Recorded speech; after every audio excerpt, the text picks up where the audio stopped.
Hello, couple of things today. First thing, I am, as the title indicates, going on a diet. I started yesterday, and what that means for you is that I will be doing shorter videos. I will try to be doing more of them. I'm going to see if I can crank out 3 reviews a week. But they're probably just going to be single bottle kinds of things. Anyways, it's not going to be long. It's going to be maybe a 3-week cut. Yeah, we're going to see how it goes. And I'm going to have some fun doing shorter videos. Second thing, today we are going to finally review the new Worthy Park. Worthy Park Overproof. This just hit the shelves here in Chicago. All right, a little bit of background on this. I am a huge fan of Worthy Park Distillery in St. Catherine Parish, and I have been a huge fan of this. This is their rum bar Overproof. This hit the States a few years ago, and I adored it. I loved it. It's not, of the sort of big Jamaican overproofs that are out there, this is not my favorite of the bunch, but if I had to pick one to like do everything, if I had to pick one to stock a friend's bar with, it would probably be this one. It's just really, really versatile.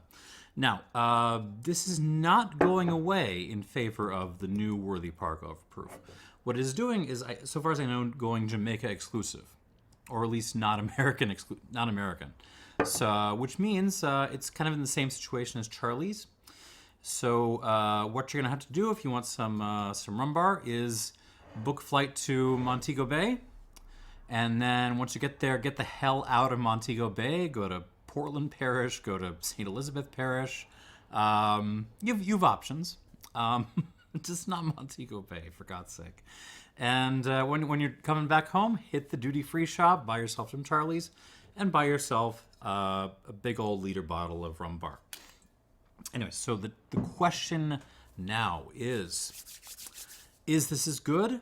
And what the heck is it like? Because what makes this different from rum bar and pretty much the entire line of other Jamaican overproofs out there is this contains cane juice rum. Worthy Park, of course, is probably better known as a sugar producer than a rum producer. They only really started the distillery back, I don't know, less than 20 years ago. And before then, they were like they make the best sugar in Jamaica, probably. And so, like, it must have occurred to them at some point, we should really use our cane to make just fresh. Just don't even turn it into molasses. Don't extract the sugar. Just make some cane juice. And I'm sure the state of the sugar market impacted that decision. Anyways, this is a blend of cane juice rum. I'm not sure if they're boiling it, if it's actually cane syrup or what, but certainly unextracted cane substance with standard molasses. Bottled at 63%, and yeah, let's go. I've been yapping for over 3 minutes now. Let's hit some notes. So it is still all pot distilled. But there is like a candy note to this, which puts me in mind of some like pot column blends, like Lake Ray Nephew, for example. It comes across as more candied on the nose than the old rum bar.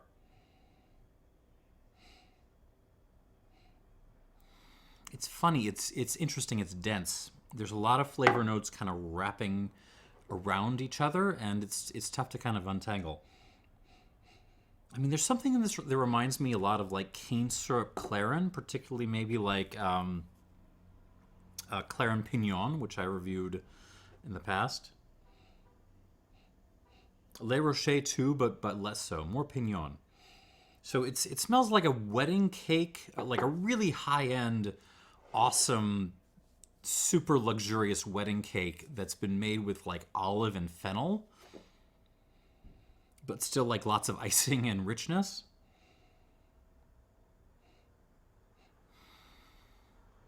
But then you've still got some of those traditional, like, Worthy Park notes. Rosewater. Sun-dried tomato. Then it kind of gets weird. Tootsie Rolls. There's some Tootsie Rolls in this.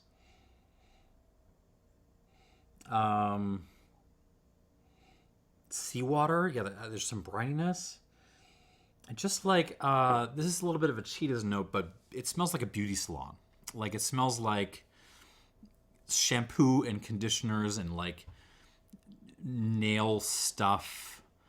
Yeah, I mean, that's kind of what... That's kind of a lot of the vibe here. It's a lot of, like, beauty salon smells, chemicals, that kind of stuff. There's some, like, almost a grapefruity thing, like grapefruit rind. This would be killer in some ting.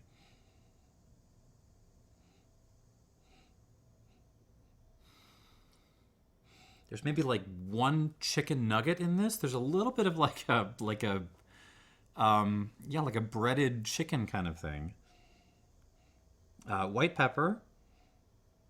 But really there's like a lot of savory notes married to high-end cake. Or maybe donuts, like olive donuts, if that makes... I would eat that. I would try that. Interesting. Okay. On the palate...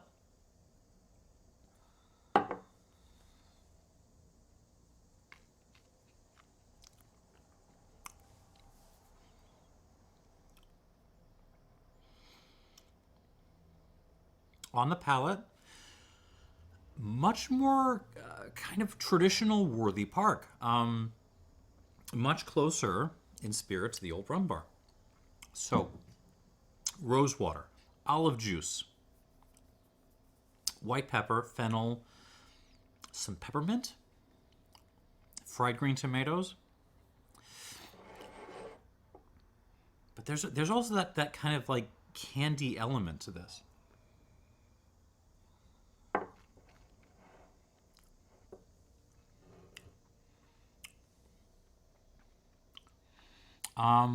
I want to say cane syrup. I want just like straight up Steen's cane syrup. If you're a fan of the channel and you haven't bought yourself a bottle of proper Louisiana Steen's cane syrup, go do it. Like, that is what we use. We pour that stuff on pancakes over here. There's a nod towards Steen's, but it's almost more like rock candy.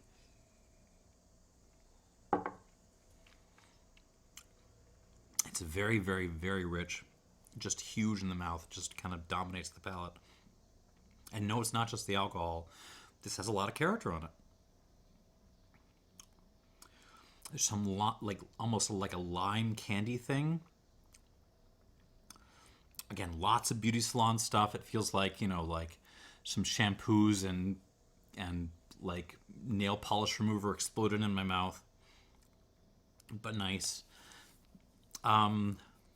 That chicken nugget thing is still there. That don't ask me to explain that, but yeah, something like breaded chickeny. I don't even know. But that's also reminds me a little bit of Claire and Pignon a little bit.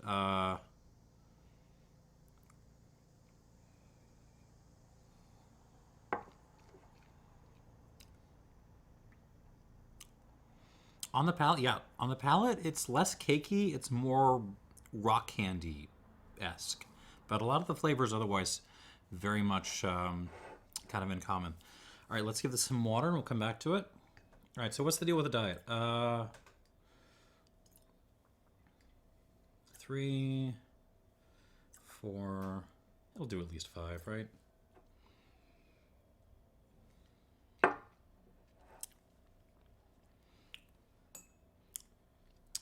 5.5.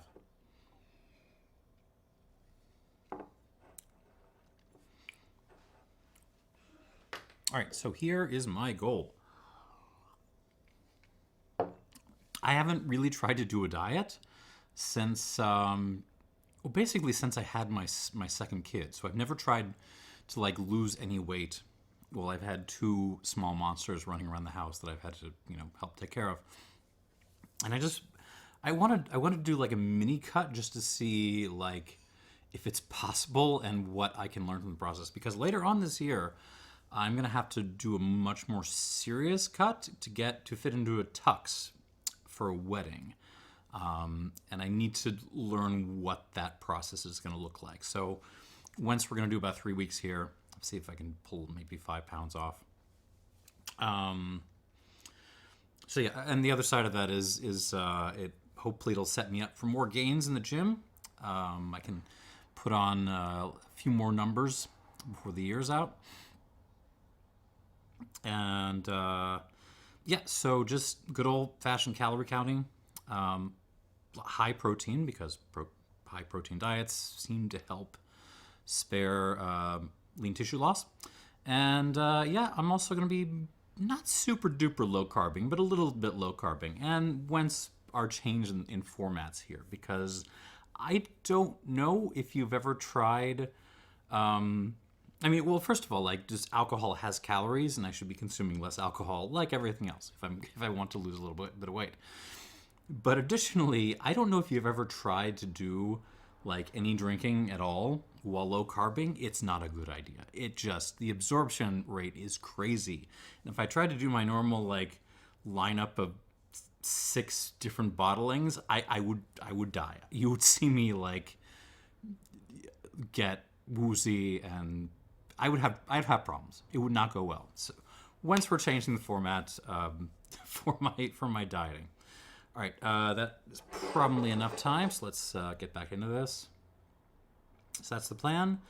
If I crash and burn, that's not great, but it's okay. It means hopefully I'll learn something from the process when I need to do this more seriously. All right, on the nose. Now with water.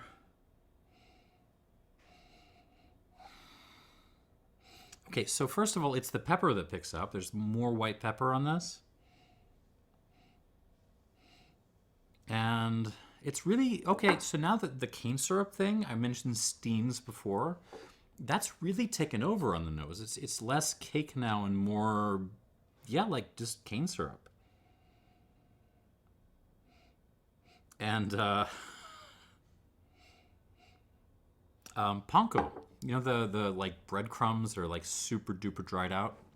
That's what this smells like panko and cane syrup and all those other elements from before. It's still there. The olive, the tomato, the bidu salon, all that is still there. But these are the new things.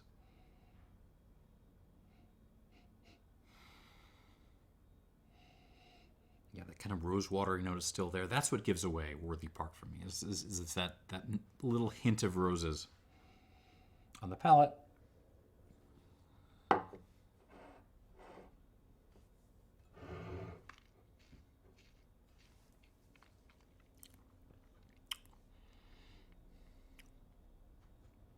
Yeah, I'm drinking cane syrup.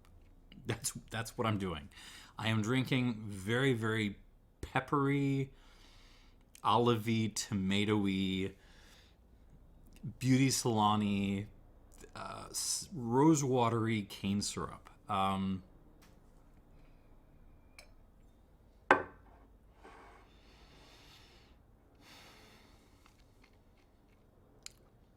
Really good mouth presence. It just dominates the entire palate, hangs and hangs and hangs. Really gets back into the tickles of the back of my throat a little bit. This is really good. Is it better than good old-fashioned rum bar?